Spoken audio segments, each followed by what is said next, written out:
Are you thinking what's true or not true? And so in thinking, I can't do this, and I don't deserve this, and I'll never make it, those have a negative feeling to it because those are never true.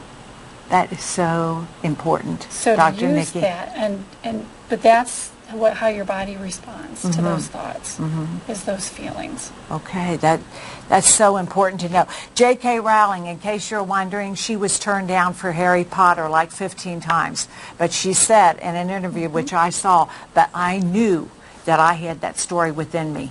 So you have to know it. You have to know it and feel it, and no matter what anybody says or the rejection, that's devastating when you put together a manuscript and then it comes back. Right. And then you send it out again and it comes back. But you have to hold on to that knowing, that feeling deep inside of, I don't care what they say, I know it's there. And lots of people have the fortitude to go, they kept going. That is really getting that really strong sense of self and knowing, isn't it, Dr. Yes. Nikki? That's where we want to be. The more anyone knows who they truly are, the more they are resistant to those negative reactions. If someone says to me, "You're dumb," I can go, "Oh, I'm not. I don't think so. I'm not." And I'm not bragging, but I know who I am and what I'm all about. Where if I didn't know that, even if I was smart and someone said that, that could deflate me. Right. So really having that solid foundation of who you are is what gets you through all of that. Is what gets you there. And you can build. And that building, it comes from chances many times. You have to step out there. You really do. And you can step out through the fear, because I have done this. I did that on some of these first shows because I wanted to do it so bad, and I could see myself doing it. But since I really didn't have any experience in this, I said, you know, there was a part of me that wanted to so bad that I just forged on. Did it anyway. I did it anyway. You just do it afraid, and then suddenly you're not afraid, and you're doing what you really love. Well, and years ago, I worked in nursing homes as my postdoc experience, and these people, looking back on their lives, they regret things that they never tried, but they never regretted things that they tried. Even if they failed when they tried, they would rather have tried. Yes, that is excellent advice, because unless we go early, we will be sitting in that rocking chair, and we don't want to be sitting there saying, why didn't I try? Why didn't I do it? Okay, doctor, now let's see. I love the part in the book where the patients are in the love seat, and they're reiterating their problem. Oh, and we already talked, and you said, that's okay? That's okay. We'll try another route. Right. I just think that's just the mark of a great therapist, and you know, therapy is so important that they're your friend and on your side, and they're not demanding, you know, to do it their way. So let's talk a little bit. Dr. Nikki then goes back in the book. She talks about just lots of great things that we want in our life. After we change our thinking, she talks about bliss. She describes it. Bliss is supreme happiness, utter joy, or contentment, heaven, and paradise. And then she talks about how to take you there. And this is all of these great feelings are what we want. And this is what empowers us. So, Dr. Nikki, talk to us a little bit about then, after we change our thinking, and what we can expect. That's the beauty of it, is I don't know and limit. So she's right. Expect something wonderful, create that, and then I like to call it raising the bar. I'm perfectly happy in my life right now. I've got it. Everything's good. I have no complaints whatsoever. So now I'm going to raise the bar. Okay. What's something just a little bit better than where I am now? Although I'm perfectly content right here. Okay. And then when I get there, I can settle there for a little bit. Go, okay, now what?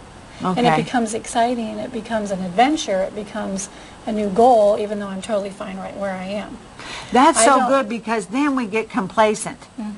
We do, unless, like you said, but then it could get a little better. Yep. So what's next? So we always, and you talk about in aging, you know, your desires will change. What used to, you know, be, it just changes, and it sure does. So even though you're content, you still want to be looking for a higher place, a higher action. And I can't tell you what's 5 steps up the ladder for me. I can only see what's the next step. I see. So when you say what's possible, I don't even know. So she's saying everything, infinity. Sure. There is everything is possible, and there is no failure. Are the patients afraid of failure, Dr. Nikki? Sometimes, and they get stuck in that. They want to make a change, but there's too much fear, so we have to work through that. Maybe find small steps. Do you feel, I mean, this is sort of, but do you feel sorry, I mean, for some of your patients? Are they in such a mental state that sometimes, do you feel sympathy? Oh, definitely sympathy. As a professional, I know your job is to get them, you know, to help them. But do you, on a personal level, feel sad or? I feel compassion. As we work together, it becomes more clear why they're where they are. So I just have compassion for people that are in a bad place or feel stuck or are having a hard time. But my focus is always on, let's just bump this a little bit and get you in a better place. Right, yeah. Right. So you're always just working to keep them going.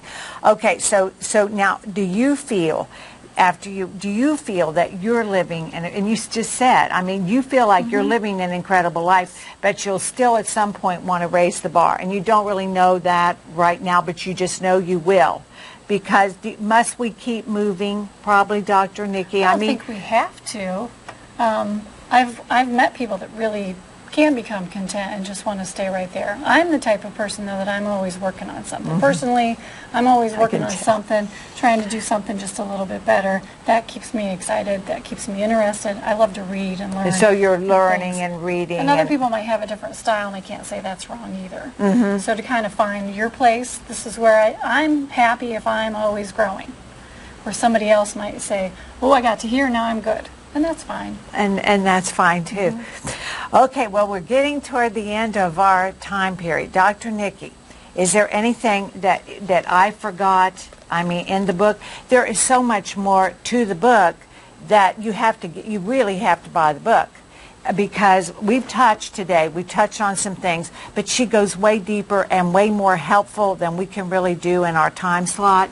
So, but Dr. Nikki is there any closing thoughts, or can you think my intention behind the book is to present these ideas and concepts, and there's some techniques in there also. It's great advice. In a simple, easy to understand, easy to apply and get some results right away, so that people can. I want everybody on the planet to be living an incredible life. So because then once we're all happy, I mean, it's like the snowball effect. The happier everyone gets, the happier everyone is. Right. So that's a great philosophy right there, Dr. Nikki. So, yeah, I'm hoping anybody that reads it can benefit in any way. Well, there's great information in here, and if you want to create or to live an incredible life, you need to get this book, and then you'll have it for a reference, because we can get really good at this, but then, you know, things happen, disappointments, things change, and then you can get it back out and get back on track. One more thing I want to say about because I've started this again, affirmations, Dr. Nikki, and you call them sutras in the back of the book. Very important to keep you on track. So remember those affirmations. I can do it. I am a good person. Whatever it is for you, keep those thoughts taped around the house and upmost in your mind. They'll propel you on to this incredible life that we're all looking for. Dr. Nikki Instone, you have been a fantastic guest today. And I hope you enjoyed the program. As always, be happy, keep smiling. I'll see you soon. Dr. Nikki's information is up at the end of the show. Thank you for watching.